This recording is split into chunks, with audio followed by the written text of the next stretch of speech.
Pag minsan yan, tinatawag na namin Ay or Sister Jaya. Palakpakan po natin ang Panginoon sa gabi nito.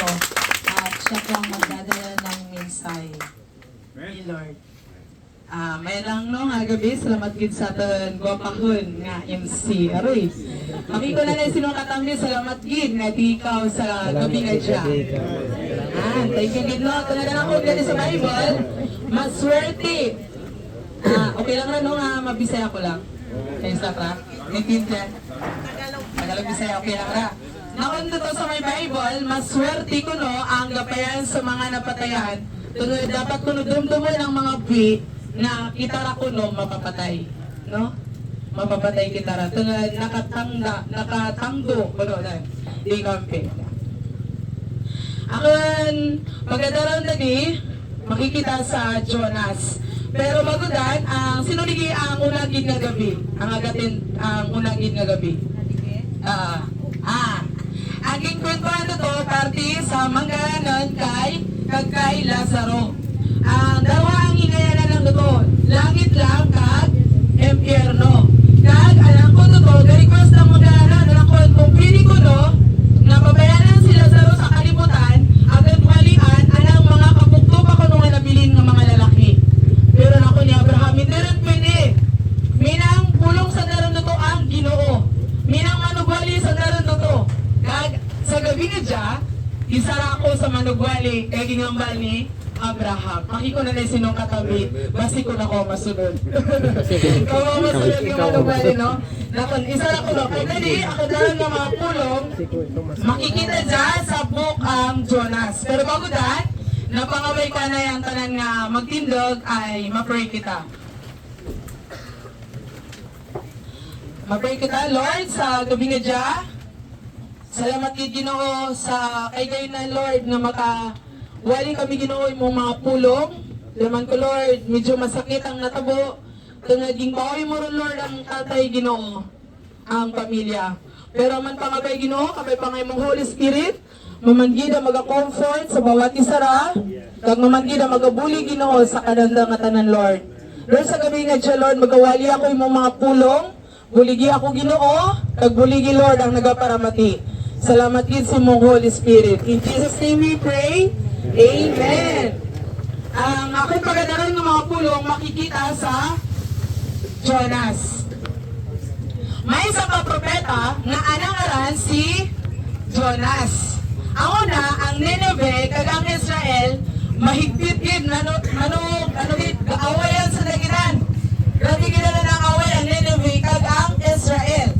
Dati, ang propeta nga si Jonas niya, sinugo ni Lord. Nakulay, pagayan sa Nineveh, ay mawali ka dito, ay grabe ron, alangay mo nga kasalanan. Ang kasalanan, gumutan din sa may Bible, na ang kasalanan ko no, mamanang kapabulag ka natin sa Ginoo. Kisan ko no, hindi mababati ni Lord natin pangamuyo, tungod sa kasalanan. Ay naku nalita, ng mga tao, kasala. Ano ko naligtigay sa Romans 6:23, ginasulat ko lang sa notebook pero sa Bible dya. Anong utigi ay anang bayad ang pagpakasala kamatayon. Pero kabita na nga arang katapusan, anang ginregalo ang Diyos sa mga tao nga kay Kristo Jesus nga aton Ginoo. Ang iimon ni Jonas, mayata na sa may Nineveh. Ay, sabi kunwari imong kaaway. Hindi lang makakaaway ka muli. Makikita makot niya sinong katami, may kaaway ka ba? Ara, no? Pero ang Israel at Nineveh, magkaaway sa sanda. Grabe gina na, gaano sa nagita. Basta kung gabarak-bakad, gabumbahan. Wala na imo ang time na to. Si Jonah ang propeta, sinugo ang Ginoo. Jonas, pagayan sa Nineveh, ay walian mo sa dalato nga grabe rin na lang mo asala. Abot ron digi ka nakon. Ako na pulan araw si Jonas. Naisip-isip na gina na ko na grabe na yun mo ang Nineveh nga dyan ka naman. Tapos na di ako mawali. Tapos kung walian ko dyan, hindi sa naroon parusahan. Masisisan rin sa nang salangan ay mo. Papayan tanan sa Nineveh pero anang mo, papayan sa Tarsis.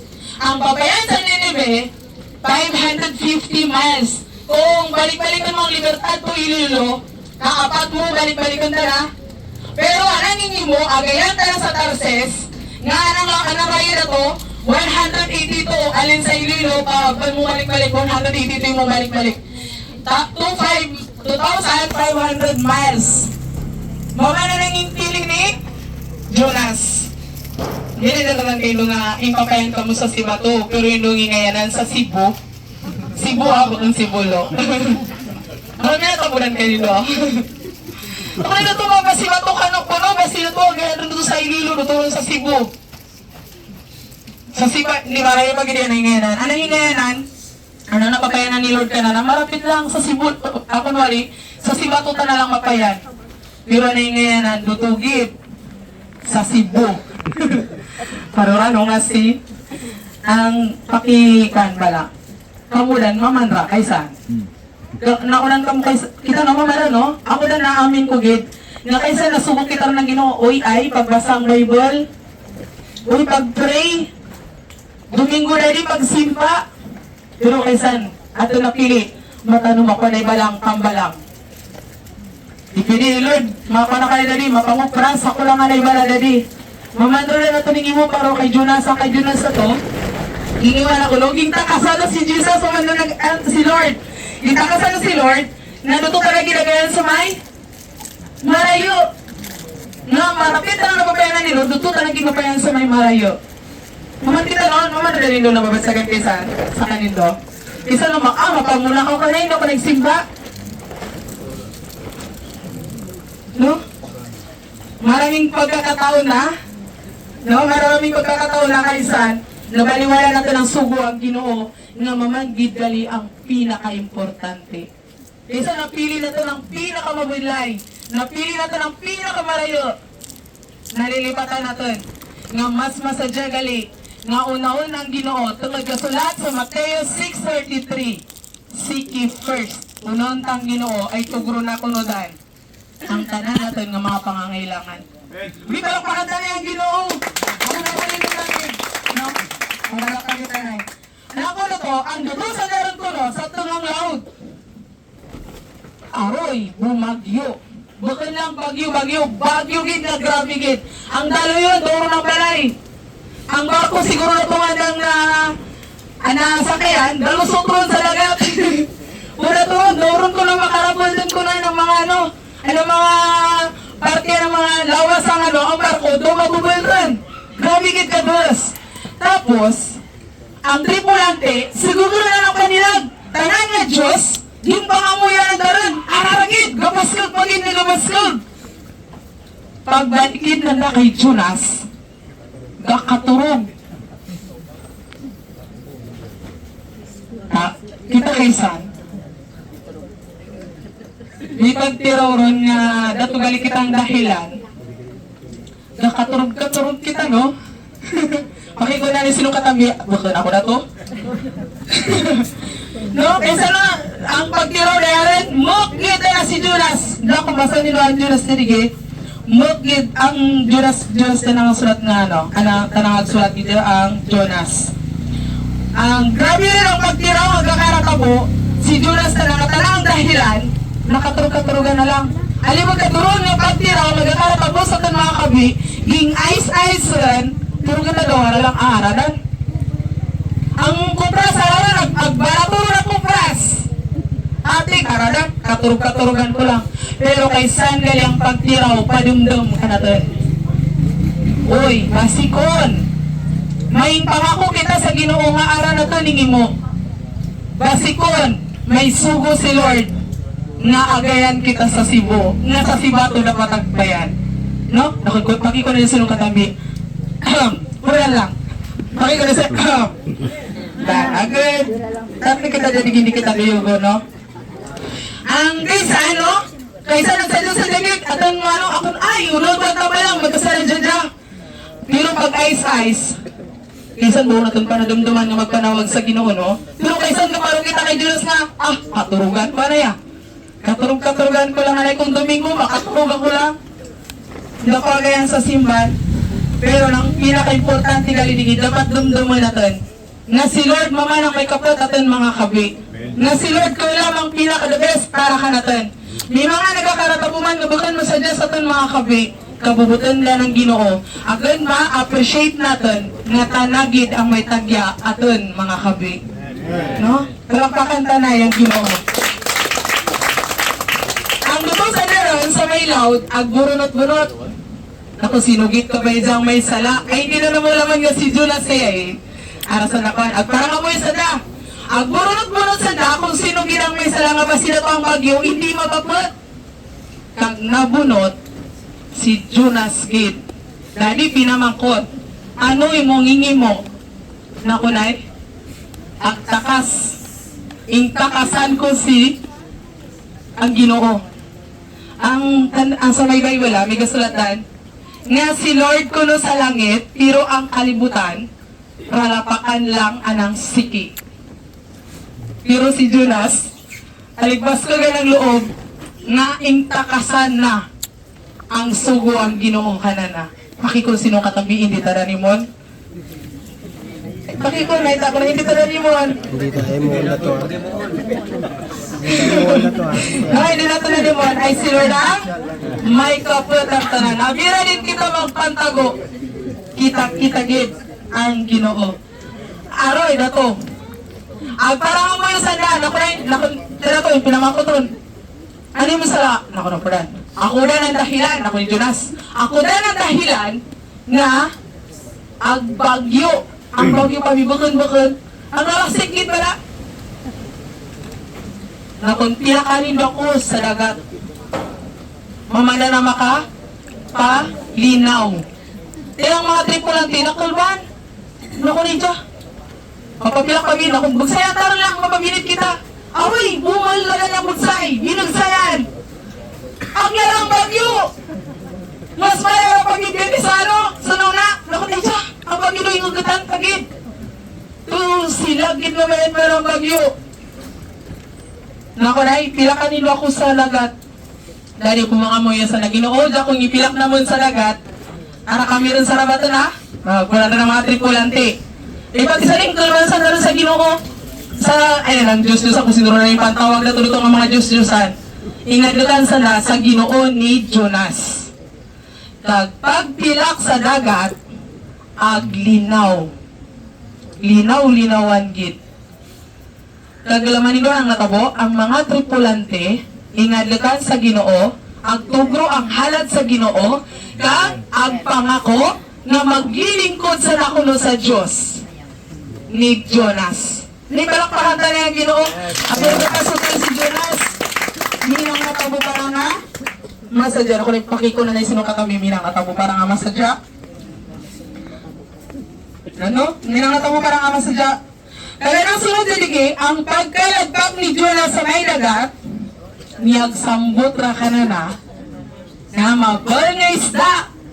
Sinunilin mo ang katistingang isda nga mabal. Ayun, tutuloy ng tao. Pero yung sugod at ang Ginoo ngay tilo nun. Si Jonas. Tatlo ta na nutong adlaw, kang tatlo ta na kagabi, sa silid ang tiyan. Gusto nilo. Maman pa natin lumagyan, agad magsunod lang ha. Dapat pasiba to. Dapat sunod-sunod ng Ginoo. Baka dapat nga pangindyan na ng mga pulong ang Ginoo ay para daan ka natin. No? Ang pulong ang Ginoo nga daging pasulat para gid kanakon kanaton nga tanan tungod palangga kita gid ang Ginoo. Anong gusto ni Lord kibag kita gid to. No? Palakpakan ta gid na yung bilang Ginoo. Thank you Lord. Dagang nga sunod ito, ang luto na sa sunod ang tiyan, ang isda, agpangamuyutan na sa Ginoo, kagagpangayutan ang patawad. Lord, patawad ako. Sa alaman ko, Lord, ikaw ang galuwas ka na kunali ng una. Aram mo ko gid, yung pabayaan na nabirdig ako rin sa ilalom. Ang dagat. No? Kami pa nga sa time nga sugang natin panilag. Makakunditar, Lord, bulig. Sugang ako rin lagi. Patawad ako, Lord, kung minanakaray mo ako nga sala kanimo. Patawad ako, Lord, kung may nanggingi mo ako nga kontra kanimo. Na ikaw ra lang ra pa man, nagapalangga nga mayad kanakon. Makiko na ni sino katami raman, palangga kita gid ang Ginoo. Palangga kita gid ang Ginoo. Tatlo na to. No? Tatlo ta na to. Ano ka ba? Naisip ko ha. Dito na sa sululan siya ng isda, 3 ta na kadlaw, kag 3 ka gabi. Tapos bi ka na pa. Grabe nga chance, kag favor ang Ginoo ka na no? Kaganan ko diligi, sa may 10, inutusan ni Yahweh ang isda na iluwa si Jonas sa dalampasigan. Anang subo pag ito, si Jonas tutura mamaning pan ay kung kita nilo dyan digi na ang dagat wala, ang dagat ang Ninive,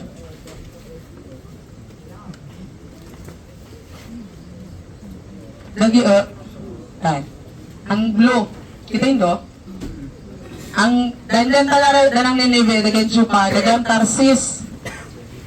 Aligraya na yung ngayon ni Jonas, tapos, pagpa ng isda, dyan ta narakampi sa may Ninive ging dara, ganun minang dagat ang Ninive. Tapos, ang sugo ang Ginoo, maman para gyapon, araguman. Ano ko na pumunta ka sa lungsod ng Ninive at ipahayag mo ang mga ipinapasabi ko sa iyo. Tulad ang bayan ng kasalanan ay tumatayon, paparusahan gid. Pero anang arena ni Jonas, 3 pa dato kadlaw nga ng paranawon. Alin sa baybay? 3 pa kadlaw ng paranawon. Alimod karayo. Teka, suling-subo, inalutan na rin ni Lord. Kamura pala. No? Inglukot, kagi ka rin sa Baguio. Kagi ka rin sa may isla. Hindi ka para pagpanaw. Gatap na siguro na ito kanimo asisi mo na Lord.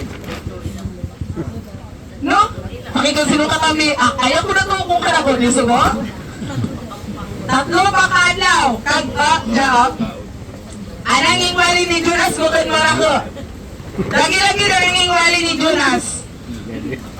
Ano nga ba lang ginay? Sa verse 4.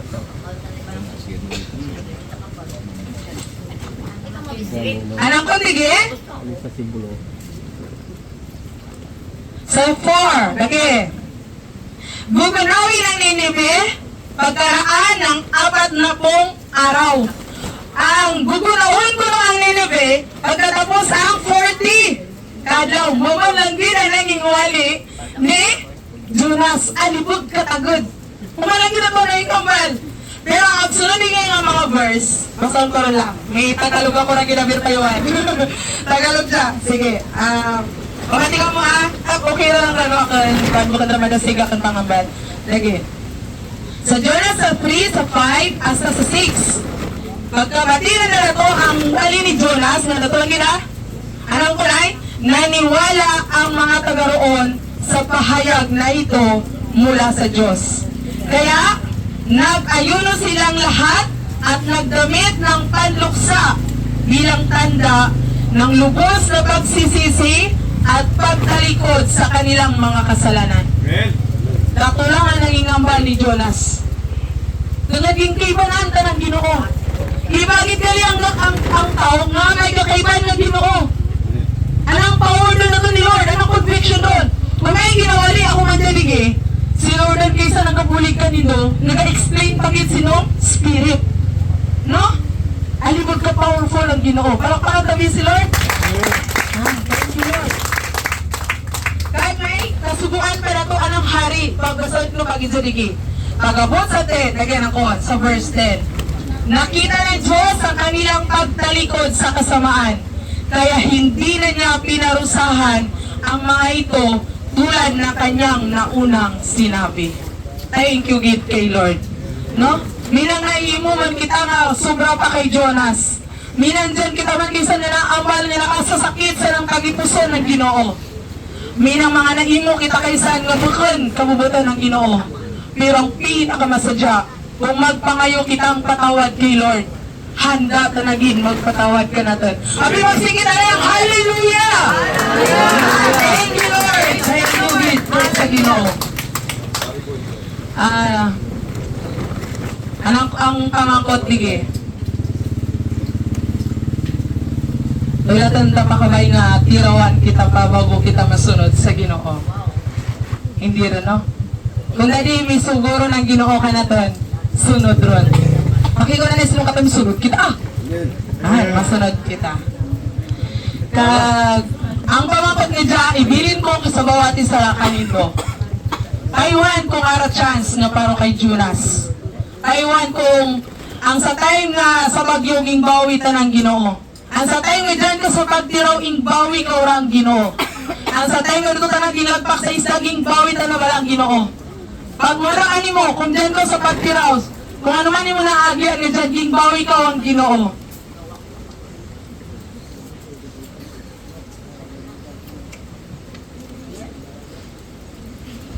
Sasayangan mo bala ang chance ngayon tugro ni Lord kanimo? Hindi no? Hindi gid. Alam ko alig precious. Alibag sadya ka mugid sa nangatubangan ng Ginoo. Tanan kita importante kay Lord. Nagdalang pinakamasadya nga alibag importante kita sa Ginoo. Talagsa ko lang dyan at testimony. Pero natulad ako dadi ang Ginoo nga testimony.